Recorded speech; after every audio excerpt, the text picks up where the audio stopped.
My dear students, class 10th और 9th में जो पंक्चुएशन के प्रश्न आते हैं उसमें इससे पहले वीडियो में मैंने आपके जो फुल स्टॉप और कॉमा का प्रयोग समझा दिया है। अगर आपने नहीं देखा है चैनल को सब्सक्राइब करके ग्रामर की प्लेलिस्ट में देखकर इसको पढ़ लें।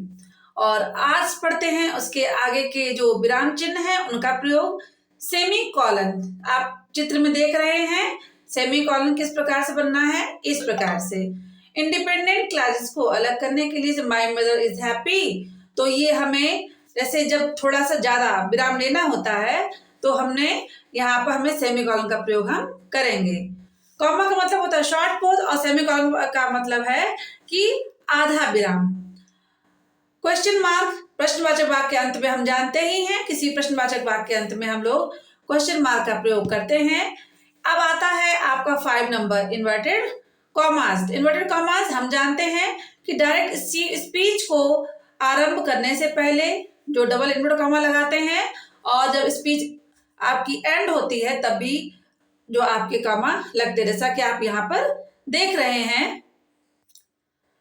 किसी टाइटल को लिखने के लिए, जैसे किसी भी टाइटल का, जैसे कोई आपके पैराग्राफ उसका टाइटल अगर आपको लिखना है तो आप लिख सकते हैं टाइटल, जैसे माई मदर, काऊ, ये सब टाइटल्स हैं। किसी चैप्टर का नेम है, जैसे इसमें मैंने दे रखा है अ लेटर टू गॉड। किसी कोटेशन को लिखने के लिए जब किसी भी जगह पर आपको कोटेशन लिखना होता है तो उनको भी हम कोटेशन मार्क्स जिनको कहा जाता है, ये हमारे कोटेशन मार्क्स होते हैं, इनके अंदर ही हम उसको लिखेंगे। सिंगल इन्वर्टेड कॉमा, अब ये महत्वपूर्ण बात आती है कि सिंगल इन्वर्टेड कॉमा से हम कब लगाते हैं। सिंगल इन्वर्टेड कॉमा एक कोटेशन मार्क के अंदर लगाया जा सकता है। जैसे आपका इन्वर्टेड कॉमा पहले से चल रहा है और कोई बहुत ही इंपॉर्टेंट चीज आपको दिखानी है तो आप वहां पे सिंगल इन्वर्टेड कॉमा का प्रयोग कर सकते हैं। जैसे I said I we visited the Taj yesterday. The Taj इसका मतलब स्पेशल बिल्डिंग, तो हमने इसको सिंगल इन्वर्टेड कॉमा में लिख दिया। अब 6 मार्क्स आपका आता है एक्सक्लेमेशन मार्क। एक्सक्लेमेशन जैसे हम जानते हैं कि एक्सक्लेमेटरी सेंटेंस होते हैं, जैसे how beautiful is the rain, तो इज द रेन नहीं, how beautiful the rain is. हम ध्यान रखेंगे कि एक्सक्लेमेटरी वाक्य में नाउन के बाद में ही वर्ब लानी है, क्वेश्चन की तरह के इसको ट्रीट नहीं करना है। और किसी भी इंटरजेक्शन के बाद में भी हम आपके एक्सक्लेमेशन मार्क का प्रयोग करते हैं।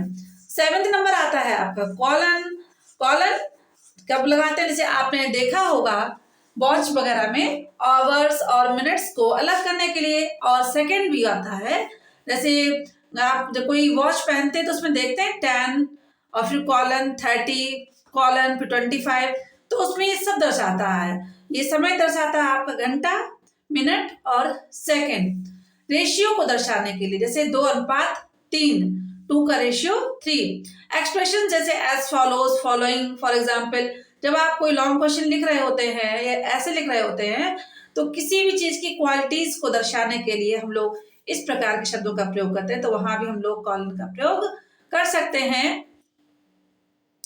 इसके बाद में आपका आता है हाइफन।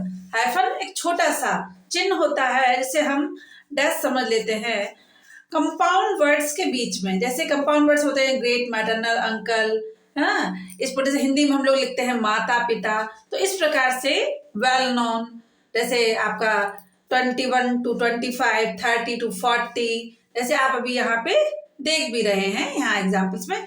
इसके उपरांत आपका 9th बहुत ही मोस्ट इंपॉर्टेंट आपका चिन्ह आता है एपोस्ट्रॉफी, जो कि एक संबंध दर्शाता है। तो जैसे रामाज ब्रदर, रामाज ब्रदर रामा का भाई। सिटी चिल्ड्रंस अकेडमी किसी चीज का भी हो सकता है, सिटी के बच्चों का एकेडमी। शब्दों को संक्षिप्त करने के लिए भी हम एपोस्ट्रॉफी का प्रयोग करते हैं। जैसे आई, आइल, इसका मीन्स क्या हुआ, आई शैल। वांट, इसका मीन्स क्या हुआ, विल नॉट। हिल, तो इसका मीन्स क्या हुआ, he will. I means I have. इस प्रकार से आप पढ़ते रहें और नेक्स्ट वीडियो में हम पढ़ेंगे कैपिटल लेटर्स का प्रयोग।